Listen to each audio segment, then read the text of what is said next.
வணக்கம். நீங்கள் இணைந்து கொள்வது நியூஸ் ஃபர்ஸ்டின் 8 மணி பிரதான செய்திகளோடு. உங்களோடு இணைந்து கொள்ளும் நான் டில்ஷான் தாலிப். உலகின் பல்வேறு பகுதிகளிலிருந்தும் சக்தியின் குளோபல் டிவியினூடாக எங்களோடு இணைந்திருக்கும் உங்கள் அனைவரையும் சந்திப்பதில் மகிழ்ச்சி. வணக்கம் ரஞ்சனி. வணக்கம் டில்ஷான். வணக்கம் நேர்களே. இலங்கையின் முதற்தர செய்தி வழங்குனர் நியூஸ் ஃபர்ஸ்டின் 8 மணி பிரதான செய்திகளோடாக இணைந்திருக்கும் நான் ரஞ்சனி ராஜரத்னம் ராஜகிருஷ்ணா. நமது விரிவான செய்திகளுக்கு செல்ல முன்னர் முதலில் இன்றைய தலைப்புச் செய்திகள். ஒரு வாரம் கடப்பதற்கு முன்னதாக மற்றொரு மின்மாற்றியில் தீ, மின்சார விநியோகத்தில் மீண்டும் சிக்கல்.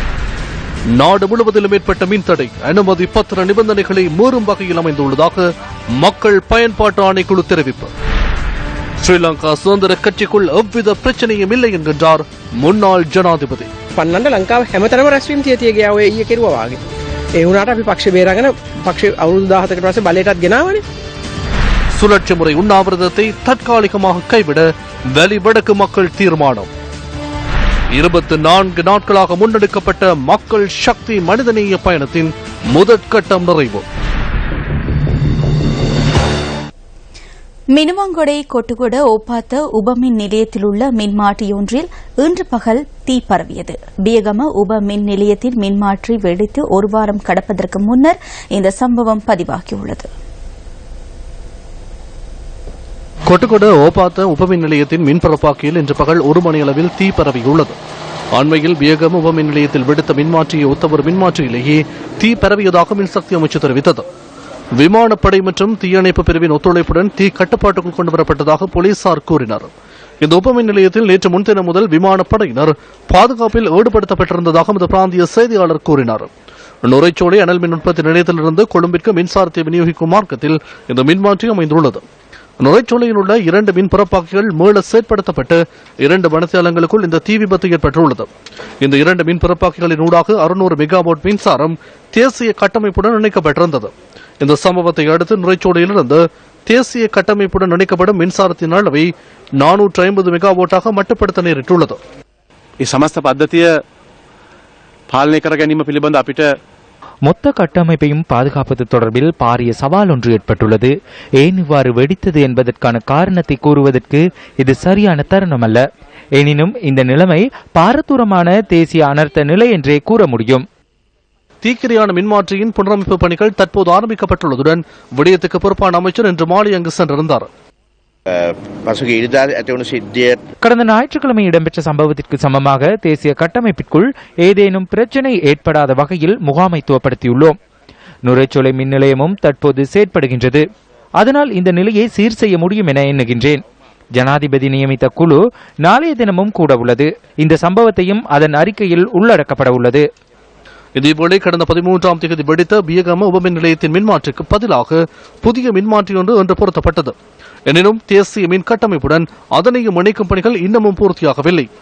இதேவேளை நாடு முழுவதும் மின்தடை ஏற்பட்டமை அனுமதி பத்திர நிபந்தனைகளை மீறும் வகையில் அமைந்துள்ளதாக மக்கள் பயன்பாட்டு ஆணைக்குழு தெரிவிக்கின்றது. விநியோக அனுமதி பத்திரத்தின் 30வது நிபந்தனைக்கு அமைய நாடு முழுவதும் தொடர்ந்தும் மின் விநியோகத்தை வழங்குவதற்கு அனுமதி பத்திரத்துக்கு உரித்துடையவர்கள் நிர்பந்திக்கப்பட்டுள்ளதாக ஆணைக்குழு மின்சார சபையின் விநியோக அனுமதி பத்திரத்துக்கு உரித்துடைய பொது முகாமையாளருக்கு அனுப்பியுள்ள கடிதத்தில் கூறப்பட்டுள்ளது. கடந்த வருடம் செப்டம்பர் மாதம் 27ஆம் தேதி இடம்பெற்ற மின் துண்டிப்பு தொடர்பில் மேற்கொள்ளப்பட்ட விசாரணைகளில் சில குறைபாடுகள் காணப்பட்டமை கண்டறியப்பட்டதாக மக்கள் பயன்பாட்டு ஆணைக்குழு தெரிவித்தது. அதனை தவிர்ப்பதற்கு சில பரிந்துரைகளை முன்வைக்கும் ஆணைக்குழு அதனை நடைமுறைப்படுத்த இணக்கம் தெரிவிக்கவில்லை எனின் எதிர்வரும் 24ஆம் தேதிக்கு முன்னர் அறிவிக்குமாறும் மின்சார சபை அறிவித்துள்ளது. இவ்வாறான மின் துண்டிப்புகளை தடுப்பதற்கு இலங்கை மின்சார சபை நீண்டகால செயற்பாடுகளை உருவாக்க வேண்டும் என மக்கள் பயன்பாட்டு ஆணைக்குழு சுட்டிக்காட்டுகின்றது. 24 நாட்களாக மனிதநேயத்தை தேடிச் சென்ற பயணம். மக்கள் சக்தி இல்லங்கள் தோறும் திட்டம் இன்று இறுதி கட்டத்தை எட்டியது.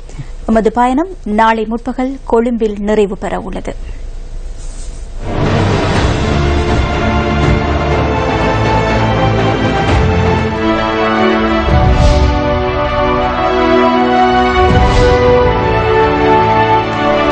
கடந்த 24 நாட்களாக நாட்டின் வடக்கு மற்றும் கிழக்கு மாகாணங்களில் மக்களின் பிரச்சினைகளை கேட்டறிந்த மக்கள் சக்தி குழாத்தினர் இன்று அம்பாறை மகோயாவில் பயணத்தை ஆரம்பித்தனர்.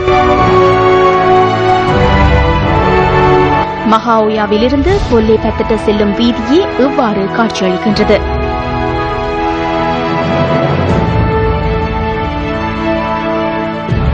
அம்பாறை மாவட்டத்தின் வெள்ளாவளி கொவிலியாமடுவ சமகிபுரவசம தெம்பிட்டிய மற்றும் பெரிய புல்லுமலை ஆகிய பகுதிகளுக்கு எமது குழுவினர் சென்றிருந்தனர்.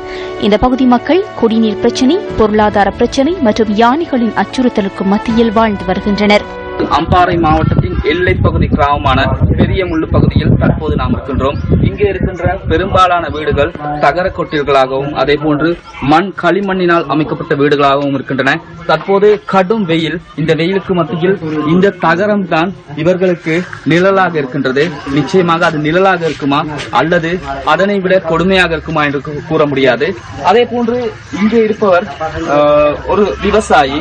இந்த விவசாயி தன்னால் இந்த தனது வாழ்வாதாரத்தை தனியாக சரியாக நிர்வகித்துக் கொள்ள முடியாமல் தனது மனைவியை சவுதி அரேபியாவுக்கு தொழிலுக்காக அனுப்பியுள்ளார். தற்போது இவரது மகனுடன் இவர் இந்த வீட்டில் வாழ்ந்து வருகின்றார்.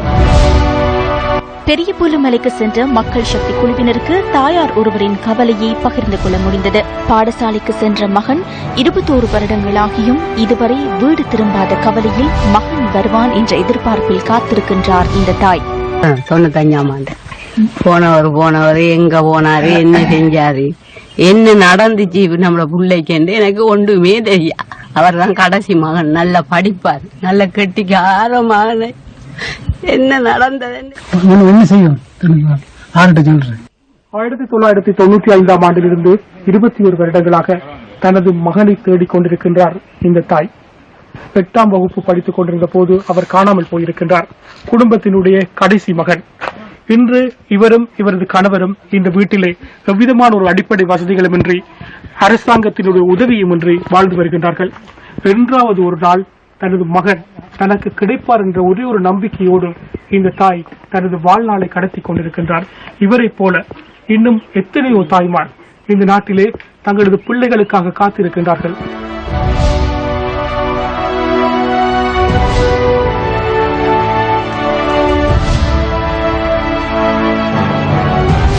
அதனையடுத்து அம்பாறை, பொல்லைப்பத்த ஆதிவாசிகள் வசிக்கும் பகுதிக்கு சென்ற மக்கள் சக்தி குழுவினர் அவர்களின் பிரச்சினைகள் தொடர்பில் ஆராய்ந்தனர்.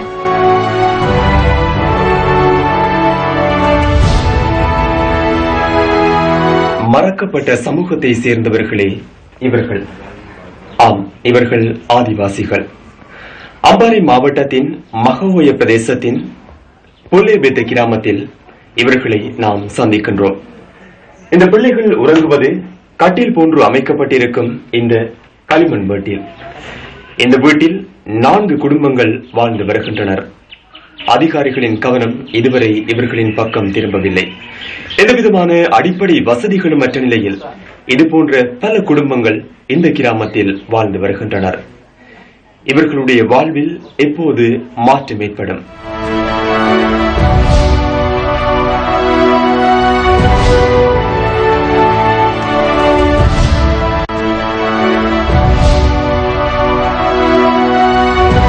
நுவரெலியா மாவட்டத்தின் மெதகவத்துர விகாரையில் இருந்து மக்கள் சக்தி குழுவினர் பயணத்தை ஆரம்பித்தனர்.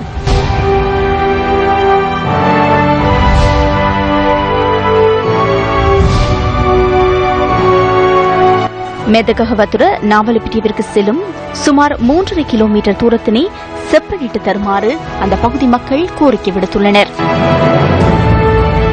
அதனை அடுத்து இங்குரோயா கிராமத்திற்கு விஜயம் செய்திருந்தனர். வாய்ப்பேச முடியாவிட்டாலும் தன்னம்பிக்கையுடன் சுய முயற்சியினால் முன்னேற துடிக்கும் இவர்களுக்கு தமது உற்பத்திகளை விற்பனை செய்ய முடியாத நிலை ஏற்பட்டுள்ளது. மற்றைய குழுவினர் நாவலப்பிட்டி சொய்சாக்கெல்லை குடியிருப்பு பகுதிக்கு விஜயம் செய்திருந்தனர். சுமார் 200 வருடங்கள் பழமையான 117 வீடுகளை கொண்ட இந்த குடியிருப்பு தொகுதியில் 9 பொது மலசல கூடங்கள் மாத்திரமே உள்ளன.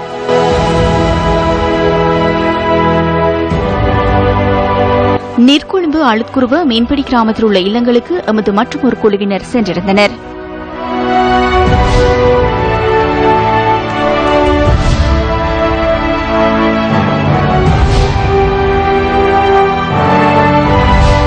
மற்றைய குழுவினர் நீர்கொழும்பு, அலூர்குருவே, பிடிப்பன மற்றும் அதனை அண்மித்த கிராமங்களுக்கு சென்றனர்.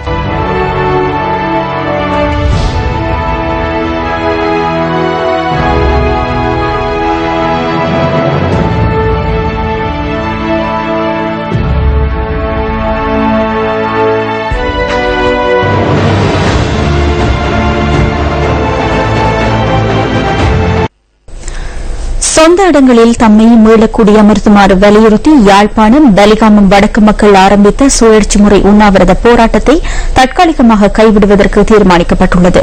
3 மாதங்களுக்குள் தம்மை மீள்குடியேற்றுவதாக ஜனாதிபதி வழங்கிய உறுதிமொழிக்கு அமைய உண்ணாவிரத போராட்டத்தை தற்காலிகமாக கைவிட தீர்மானித்துள்ளதாக மக்கள் தெரிவிக்கின்றனர். கடந்த 4ஆம் தேதி ஆரம்பிக்கப்பட்ட இந்த உண்ணாவிரத போராட்டம் சுழற்சி முறையாக ஒவ்வொரு வெள்ளிக்கிழமையும் முன்னெடுக்கப்பட்டு வந்தது. தமது சொந்த நிலங்களில் விரைவில் தம்மை மேல்குடியமர்த்துமாறும் பலாலி விமான நிலையத்தை விஸ்தரிக்கக்கூடாது ஆகிய கோரிக்கைகளை முன்வைத்து 24 நலன்புரி முகாம்களைச் சேர்ந்த மக்கள் இந்த போராட்டத்தை முன்னெடுத்திருந்தனர். வலிகாமம் வடக்கு மற்றும் வலிகாமம் கிழக்கு பகுதிகளில் 26 வருடங்களுக்கு மேலாக தமது சொந்த நிலங்களையும் சொந்த தொழிலையும் கைவிட்டு நலன்புரி முகாம்களில் வாழ்வதால் தாம் பெரும் துன்பங்களுக்குள்ளாகி வருவதாக மக்கள் தெரிவிக்கின்றனர். இந்த சுழற்சி முறை உண்ணாவிரத போராட்டம் இன்றைய தினமும் மல்லாகம் கோணப்பிலும் நலன்புரி நிலையத்தில் முன்னெடுக்கப்பட்டது. எங்கட பிள்ளைகளாவது எங்கட சொந்த மண்ணில முள்ள குடியாமரவணும் வச்சுதான் நாங்க இந்த போராட்டத்தை செய்து கொண்டிருக்கிறோம். அதே நேரத்துல ஜனாதிபதி அன்றைக்கு சொல்லி இருக்கிறார், உங்களை இன்னும் 3 மாசத்தால உங்களை முள்ள குடியாமத்துவம் உண்டு. அவற்றை சொல்ல நம்பி நாங்கள் இந்த போராட்டத்தை தற்காலிகமாக இடைநிறுத்த போறோம். அதற்கு பிறகு அவர் 3 மாதத்துக்கு பிறகு எங்கட இந்த அவருடைய வாக்குறுதியை நிறைவேற்ற இல்லைன்னு சொன்னா நாங்கள் ஒரு பாரிய ஒரு போராட்டமாக செய்யறதுக்கு நினைச்சிருக்கிறோம். 1990ஆம் ஆண்டு இடம்பெயர்ந்து பலதரப்பட்ட நிலம்புரியங்களையும் இருந்து இப்ப கடைசியா இங்க கோணப்பழம் எல்லா நிலம்புரியத்துல வசிக்கிறோம். இது 97ஆம் ஆண்டு 35 குடும்பத்தோட ஆரம்பிக்கப்பட்டது. ஆனா இப்ப 201 குடும்பம் இருக்கிறோம். எங்க பெரிய கஷ்டத்தை அனுபவிக்கிறோம் சொன்னா ஒரு வீட்டுக்குள்ள 3 குடும்பம் இருக்கிறோம். அதாவது எங்களுக்கு 200 குடும்பத்துக்கும் 26 டொய்லெட் அப்படித்தான் இருக்குது. ஜனாதிபதி அவர்கள் வருகை வந்து உங்களோட சொந்த இடத்துல மேல குடியமர்த்துவோம் கஷ்டத்தை எல்லாம் நேரடியாக கண்டு உணர்ந்து எங்களுக்கு நல்லதொரு பதில் சொல்லி இருக்கிறார். எங்களுக்கு அப்படியான நல்ல உறுதிமொழியை தந்திருக்கிறார். அவரை நம்பிக்கொண்டிருக்கிறோம். நாங்கள் இப்ப தற்காலிகமா இருக்கிற உண்ணாவிரதம் இடன்றதுக்கு முடிவெடுத்திருக்கிறோம். இந்த மக்கள் எல்லாம் சேர்ந்து மேல் நீதிமன்ற நீதிபதி லலித் உதய் ஜெயசூரிய மேன்முறையீட்டு நீதிமன்ற நீதிபதியாக இன்று சத்தியப்பிரமாணம் செய்துள்ளார். ஜனாதிபதி மைத்ரிபால சிறிசேன முன்னிலையில் லலித் உதய் ஜெயசூரிய ஜனாதிபதி செயலகத்தில் இன்று பதவி பிரமாணம் செய்து கொண்டார். ஜனாதிபதி செயலாளரும் இந்த நிகழ்வில் கலந்து கொண்டிருந்தார்.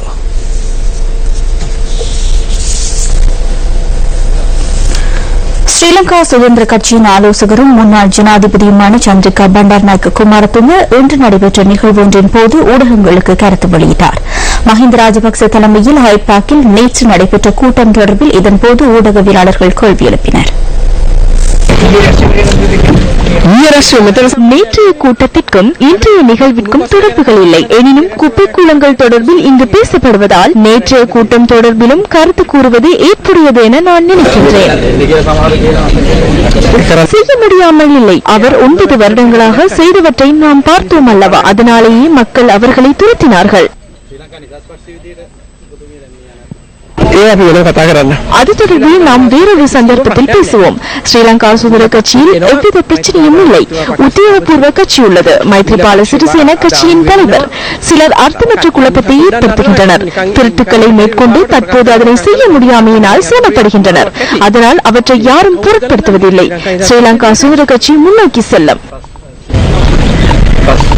எவ்வித பிரச்சனையும் இல்லை. அனைத்து கட்சிகளுக்குள்ளும் பிரச்சனைகள் ஏற்பட்டுள்ளன. 1980ஆம் ஆண்டு ஸ்ரீபானு அம்மையாரை துரத்தி ஸ்ரீலங்கா சுதந்திர கட்சியை பிளவுபடுத்த மஹிந்த ராஜபக்ஷ முயற்சித்தார். விரட்டுவதற்காக இலங்கையில் அனைத்து பகுதிகளிலும் நேற்றைய கூட்டத்தை போன்று கூட்டங்களை நடத்தினார். எனினும் நாம் கட்சியை காப்பாற்றி 17 வருடங்களின் பின்னர் அதிகாரத்தை பெற்றோம். ஆகவே இதனை பாரிய பிரச்சனையாக கருத முடியாது. ஐக்கிய தேசிய கட்சியிலும் இவ்வாறான பிளவுகள் ஏற்பட்டுள்ளன. என்னிடையேயும் காணப்படுகின்றன. மக்கள் எம்முடன் உள்ளனர். நாம் முன்னோக்கி பயணிப்போம். திருட்டில் ஈடுபட்டவர்கள் இருக்கலாம். நல்லாட்சியில் திருட முடியாது என்பதால் அவருடன் இருப்பார்கள்.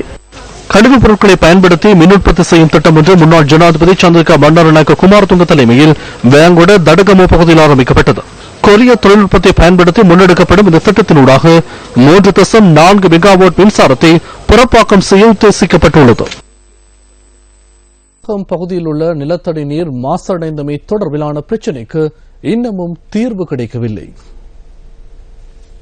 சுன்னாகம் நிலத்தடி நீரில் கழிவு எண்ணெய் கலந்துள்ளமை கண்டறியப்பட்டதை அடுத்து இந்த பகுதி மக்கள் சுத்தமான குடிநீரை பெறுவதற்காக போராட வேண்டிய நிலை ஏற்பட்டுள்ளது. சுன்னாகம் பகுதியில் உள்ள நிலத்தடி நீர் குறித்து மத்திய அரசாங்கமும் மாகாண சபையும் மாறுபட்ட நிலைப்பாடுகளை ஏற்கனவே அறிவித்துள்ளன. நீர் மாசடைந்தமைக்கான ஆதாரங்கள் இல்லை என வடமாகாண விவசாய அமைச்சர் பொன்னுத்துரை ஐங்கரநேசன் நியமித்த நிபுணர் குழு அறிவித்திருந்த நிலையில் இந்த நீரில் கழிவு எண்ணெய் கலந்துள்ளதாக அமைச்சர் ரவுப் ஹக்கீம் கூறியிருந்தார். இந்த நீதிமன்றத்தில் வடக்கு மாகாண விவசாய அமைச்சர் கௌரவ ஐங்கரநேசன் அவர்கள் முன்னிலையாகி இந்த மாசடைந்த நீர் சம்பந்தமாக இதுவரை தங்களால் மேற்கொள்ளப்பட்ட நடவடிக்கைகள் சம்பந்தமான விவரங்களை நீதிமன்றத்தில் தெரிவித்திருக்கலாம். இப்படியான சூழ்நிலையில் இன்றைக்கு கிட்டத்தட்ட 1.5 லட்சம் மக்கள் குடிநீர் பிரச்சனை தொடர்பாக நெருக்கடிகளை சந்திச்சு இருக்கின்ற நேரத்தில் பெரிய பாரிய பிரச்சனையை நாங்கள் உயிர்வாழ் பிரச்சனையை நாங்கள் எதிர்நோக்கி கொண்டிருக்கிற நேரத்தில் இந்த பொறுப்புள்ள ஒரு அமைச்சர் என்ற முறையில் வந்து விசாரிச்சு இதுக்கு சில உரிய நடவடிக்கைகளை நீங்க எடுத்திருக்க வேண்டும். அதை விட்டு சாக்கு போக்கு சொல்லி இந்த நீதிமன்றத்தில் ஆஜராகாம இந்த பிரச்சனையை நீங்கள் உங்களோட பொறுப்பில் எடுக்காம நீங்கள் விலகுவது எவ்வளவு பெரிய துரோகம் என்று கேட்கிறார். மத்திய அரசாங்கம் இந்த நீரை குடிப்பதால பாதிப்புகள் ஏற்படும் என்று குறிப்பிட்டிருக்கின்றது. இருந்தபோதும் எங்களுடைய வடமாகாண அதிகாரிகள் இந்த நீரை குடிக்கலாம் என்று குறிப்பிட்டிருக்கின்றார்கள். அது எந்த அளவிலே பொருத்தமானது என்று சொல்ல முடியாது. உண்மையாக மத்திய அரசாங்கம் யோசிக்கின்ற அளவு எங்களுடைய வடமாகாணம் யோசிக்கவில்லை என்பதும் மக்களாகி எங்களுக்கு மிகவும் மனவேதனையாக இருக்கின்றது. யாழ்ப்பாணம் புங்குடுதீவு மாணவி சிவலோகநாதன் வித்யாவின் கொலை வழக்கின் 10 சந்தேக நபர்களையும் தொடர்ந்தும் விளக்கமறியலில் வைக்குமாறு ஊர்காவல்துறை நீதவான் நீதிமன்றம் இன்று உத்தரவு பிறப்பித்துள்ளது. கூட்டு வன்புணர்வுக்குட்படுத்தப்பட்டு கொலை செய்யப்பட்ட மாணவி வித்யாவின் கொலை தொடர்பிலான வழக்கு விசாரணை யாழ் ஊர்காவல்துறை நீதவான் நீதிமன்றத்தில் இன்று முன்னெடுக்கப்பட்டது. இன்றைய விசாரணையில் சந்தேக நபர்களுக்கு பிணை வழங்குமாறு விடுக்கப்பட்ட கோரிக்கையை நீதவான் AM முகமது ரியால் நிராகரித்துள்ளார். வழக்கு விசாரணை எதிர்காலத்தில் மேல் நீதிமன்றத்துக்கு மாற்றப்பட உள்ளதால் அங்கு பிணையை பெற்றுக் கொள்ள முயற்சிக்குமாறும் நீதவான் அறிவித்துள்ளார். இதற்கமைய சந்தேக நபர்கள் எதிர்வரும் 28ஆம் தேதி வரை தொடர்ந்தும் விளக்கமறியலில் வைக்கப்பட்டுள்ளனர். மேலும் சந்தேக நபர்கள் சார்பில் வழக்கு தொடர்பான பிரதியை பெற்றுக் கொள்வது தொடர்பில் நீதிமன்றத்தில் கோரிக்கை முன்வைக்கப்பட்டுள்ளது. இதேவேளை இந்த சம்பவம் தொடர்பில் கோரப்பட்டுள்ள மரபணு பரிசோதனை அறிக்கை இன்றும் மன்றத்திடம் சமர்ப்பிக்கப்படவில்லை. குறித்த அறிக்கையை பெற்றுக்கொள்ள உடனடியாக நடவடிக்கை எடுக்குமாறு நீதிமன்றம் அறிவித்துள்ளது. முன்னாள் பாராளுமன்ற உறுப்பினர் ஜோசப் பராஜசிங்கத்தின் கொலை தொடர்பில் விளக்கமறியலில் வைக்கப்பட்டுள்ள கிழக்கு மாகாண முன்னாள் முதலமைச்சர் சிவனேசத்துறை சந்திரகாந்தன் தாக்கல் செய்த பிணை மனு மீதான விசாரணை ஒத்திவைக்கப்பட்டுள்ளது. பிள்ளையான் என்று அழைக்கப்படும் சிவனேசத்துறை சந்திரகாந்தன் சார்பில் தாக்கல் செய்யப்பட்ட பிணை மனு மட்டக்களப்பு மேல் நீதிமன்றத்தில் இன்று விசாரணைக்கு எடுத்துக் கொள்ளப்படவிருந்தது. இதற்கமைய சந்தேக நபரான கிழக்கு மாகாண சபை உறுப்பினர் சிவனேசத்துறை சந்திரகாந்தன் விளக்கமறியலிலிருந்து மட்டக்களப்பு மேல் நீதிமன்றத்துக்கு இன்று அழைத்து வரப்பட்டிருந்தார். அவ்வாறாயினும் குறித்த பிணை மனு மீதான விசாரணை இன்று முன்னெடுக்கப்படாத நிலையில் அதனை ஏப்ரல் மாதம் 1ஆம் தேதி வரை ஒத்திவைக்குமாறு மட்டக்களப்பு மேல் நீதிமன்ற நீதிபதி வி சந்திரமணி உத்தரவிட்டுள்ளார். அதற்கமைய சந்தேக நபரான கிழக்கு மாகாண முன்னாள் முதலமைச்சர் சிவனேசத்துறை சந்திரகாந்தன் தொடர்ந்தும் விளக்கமறியலில் வைக்கப்பட்டுள்ளார். தமிழ் தேசிய கூட்டமைப்பின் முன்னாள் பாராளுமன்ற உறுப்பினரான ஜோசப் பராஜசிங்கம் 2005ஆம் ஆண்டு டிசம்பர் மாதம் 25ஆம் தேதி மட்டக்களப்பில் சுட்டுக் கொல்லப்பட்டிருந்தார். யுத்தம் முடிவுற்று பல வருடங்கள் கடந்தாலும் அதன் தாக்கத்திலிருந்து விடுபட முடியாத பலர் இன்னும் மத்தியில் வாழ்ந்து வருகின்றனர். புனர்வாழ்வளிக்கப்பட்டு சமூகமயப்படுத்தப்பட்ட முன்னாள் போராளிகளின் நிலைமையும் அதற்கு உதாரணமாக அமைந்துள்ளது. உரிமைக்காக போராடி அதன் வடுக்களுடன் இன்று வரை வாழ்ந்து வருகின்றனர் முல்லைத்தீவைச் சேர்ந்த ஜெயரூபன் நிரிகா தம்பதியினர். இறுதிக்கட்ட யுத்தத்தின் போது இராணுவத்திடம் சரணடைந்த இவர்கள் வவுனியா பம்பைமடு புனர்வாழ்வு முகாமில் புனர்வாழ்வுக்குட்படுத்தப்பட்டு சமூகமயப்படுத்தப்பட்டனர்.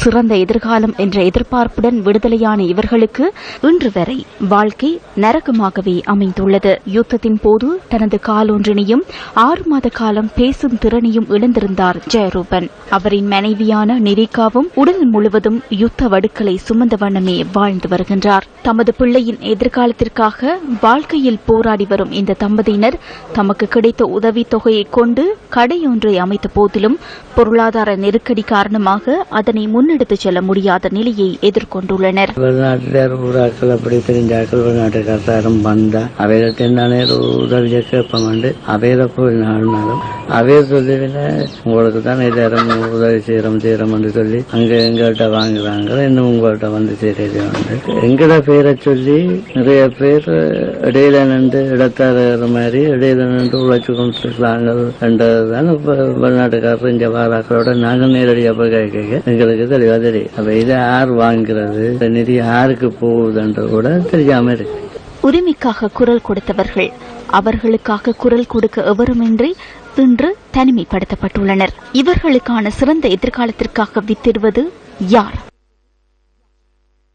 அனல் மின் உற்பத்தி நிலையம் அமைக்கப்பட்டால் பல்வேறு பிரச்சினைகள் ஏற்படுவதற்கான வாய்ப்புள்ளதாக சம்பூர் மக்கள் அச்சம் வெளியிடுகின்றனர். இந்தியாவின் நலனுக்காகவே இந்த திட்டம் முன்னெடுக்கப்படுவதாக தெரிவிக்கும் மக்கள் இதனால் பூர்வீக நிலம் பறிபோகும் ஆபத்துள்ளதாகவும் தெரிவிக்கின்றனர். தேர்தல் காலங்களில் வாக்குறுதிகளை வழங்கிய மக்கள் பிரதிநிதிகள் இந்த திட்டத்தை நிறுத்துவதற்கான முயற்சிகளை மேற்கொள்ள வேண்டும் எனவும் சம்பூர் மக்கள் கோரிக்கை விடுக்கின்றனர். இப்போ என்னடாண்டா நாங்கள் 2006 இடம்பெயர்ந்து இப்போ குடியேறி வந்திருக்கோம். வந்து சம்பூரில் அனல் மின் நிலையம் அமைக்க விളിக்கிறாங்க. அதால இந்த அனல் மின் நிலையம் எங்களுக்கு தேவையில்லை. இது இந்தியாவுக்கு சம்பந்தப்பட்ட அனல் மின் நிலையம். இது சம்பந்தரியா போட் கட்டு அது கட்டு இது கட்டெல்லாம் அப்படியெல்லாம் வருவாங்க. எங்களுக்கு ஒரு பிரச்சனைண்டா என்னன்னு கேட்கறல. இவ்வளவு காலமாக நாங்கள் இந்த பிரச்சனையில இவ்வளவு கஷ்டப்பட்டு இப்போ ஒரு மாதிரி ஊரோட சேர்ந்த பிறகு எங்களுக்கு எந்த நாட்டுக்கு போனாலும் இதை பத்தி அவர் என்னன்னு கேட்கறல எவ்வளவு கதைக்கிறல. சம்பூர்ல அனல் மின் நிலையம் கட்டுறதை நாங்க முற்றாக நிராகரிக்கிறோம். இப்படி அனல் மின் நிலையம் கட்டுறதால விவசாயம், கால்நடை, மற்ற பிறக்க போற குழந்தைகள் எல்லாருமே பாதிக்கப்படுவாங்க. இதை எப்படியாவது நிறுத்த வேணும். இதான் பாராளுமன்றத்துல கதைச்சு ஜனாதிபதி எல்லாரும் முடிவெடுத்து அதை எப்படி நிறுத்தலாம். சம்பந்தனையா நினைச்சா பாராளுமன்றத்துல கதைச்சா ஒரு முடிவு வரும். சம்பூர்ல அனல் மின் நிலையம் எங்களுக்கு வேணாம். அதனால நிறைய பாதிப்புகள் இருக்கு. இந்த சம்பூர்ல அனல் மின் நிலையத்தால நிறைய தொழில் வாய்ப்பு எல்லாம் இழக்க வேண்டியிருக்கு. சம்பந்தியாகட்டும் நாங்க இத்தனை ரூபாய் சொல்லிட்டோம். சொல்லி அவர் கேட்கறது இல்ல. ஓட்டு கேட்க மட்டும் மாறாரு. வந்து ஓட்டோ கேட்டு எல்லாம் எடுத்துட்டோடனே திரும்ப வர சம்பந்தமா நாங்க கேட்கறதுக்கு கதையை அவர் செய்யப்படுகிறது இல்ல.